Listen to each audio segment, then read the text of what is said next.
I think there's a misnomer about how slow we actually are. So I fundamentally reject that. Oh, look, Cardano's so slow. We were one of the first of the third generations to be in market with proof of stake. Ethereum is still not on proof of stake. And they had a 2-year head start on us. And we chose the slowest, most systematic way of building a proof of stake protocol through the peer-reviewed process. They did not. They did the whole engineering move fast and break things, and they're still not on that standard. We were the first with extended UTXO, us and Ergo, and we're now, Bitcoin's had 13 years to figure out how to do smart contracts. We're the first to do that type of model. We've grown from nothing to a multi-million person ecosystem. Charles Hoskinson is the co-founder of the blockchain engineering company Input Output Global and the Cardano blockchain platform. The 34-year-old American entrepreneur also contributed to the Ether blockchain platform in its early years and is credited as one of the blockchain platform's 8 co-founders. In addition to his contributions to the world's second-largest blockchain platform, Hoskinson's work on Cardano has been nothing short of extraordinary. Despite previous claims that the platform's development was stunted and way slower than those of its peers, Hoskinson and the Cardano network have proven naysayers wrong multiple times this year alone, a point he stresses in a recent interview. In his interview, the entrepreneur speaks broadly about the Cardano blockchain platform, especially how it compares with Bitcoin and Ether, 2 of the world's biggest blockchain platforms. By all indications, Charles Hoskinson wants his flowers, and by the time you're done watching this video, you just might be more than willing to hand them over. Ever the crypto orator, Hoskinson also talks about blockchain technology and how nations can use it to offer better services to their citizens.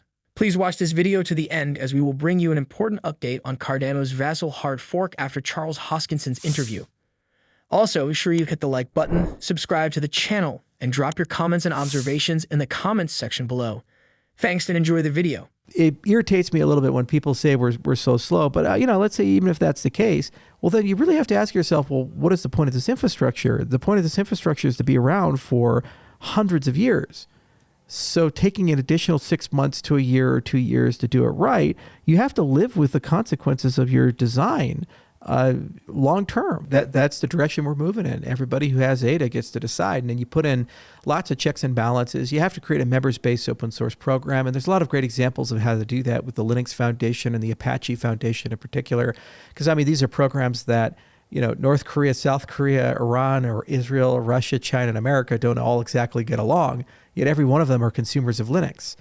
So there are ways that you can create checks and balances and create a decentralized way of managing an open source program. And we're kind of in the weeds right now as an ecosystem, getting all those details sorted out. But your innovation has to come from a decentralized source. It can't come from a person.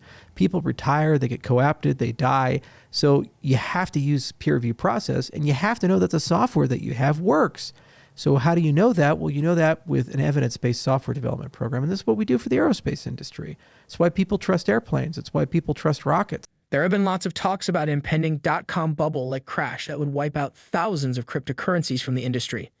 If it does come, it is quite certain that Cardano will be one of the survivors, which will lead the industry into the next phase of massive worldwide adoption. In his interview, Hoskinson also talks about the role of blockchain technology in the global world we are building.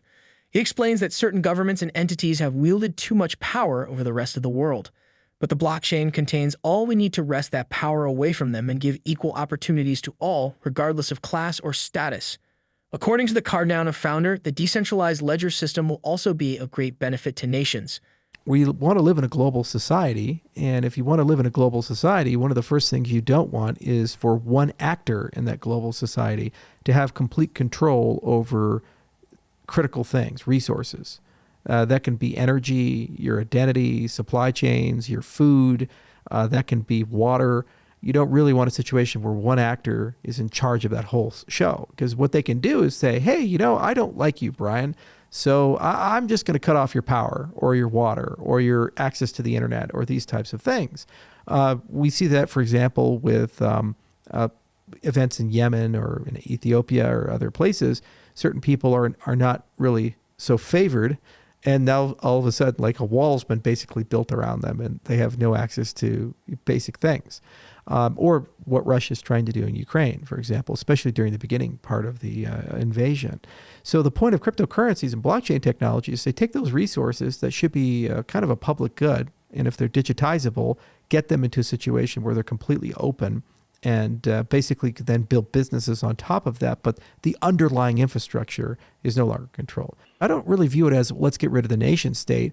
What happens is you can start taking lots of government services and put them into a structure where they have radical transparency and they have exponential growth and capabilities. Suddenly, all of your tax revenue is open source and everybody can look at it and see where the money's going.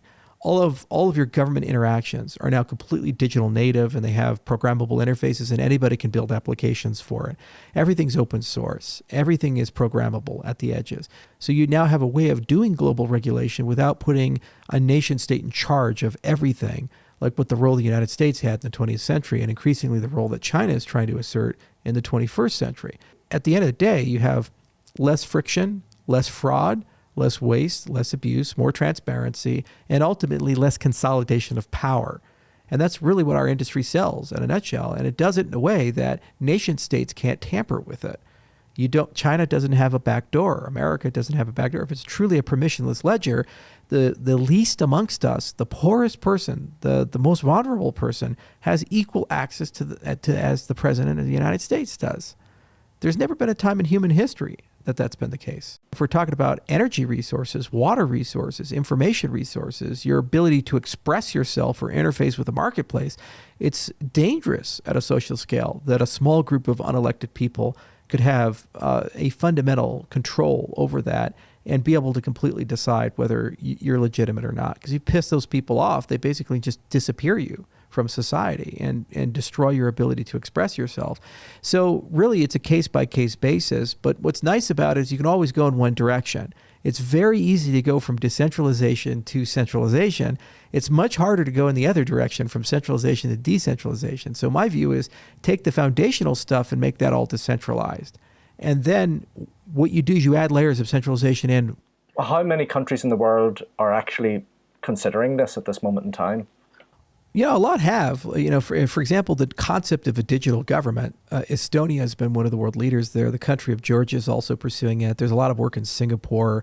In the United States, states like Wyoming are starting to they even have like digital agency for DAOs, decentralized autonomous organizations. They passed 31 blockchain laws in the last 3 years. So I'd say probably another 5 to 10 years before the world moves in that direction. But blockchain is a very powerful thing, and almost every country has done some form of pilot for a blockchain-based system to store these types of things. It really comes down to, are you going to do it in a permissionless way or a permission way? In other words, will the country control the ledger, or will that ledger be an open global ledger? And we've seen countries explore both. They've used Ethereum and Bitcoin. Others have used Fabric from Hyperledger and Corda and so forth. That said, big Fortune 500 companies are prepping.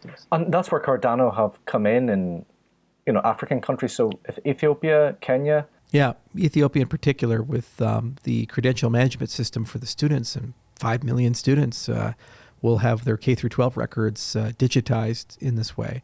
And it's, again, that fidelity hash. And so what's on the Cardano blockchain will be a hash, but then you as a student, when you show your transcript to Oxford or to Cambridge or wherever you're applying, they can verify that that's been signed by the Ethiopian Ministry of Education, and that's a real credential. And then you go beyond that. You can go professional licenses, like are you a lawyer, are you a doctor?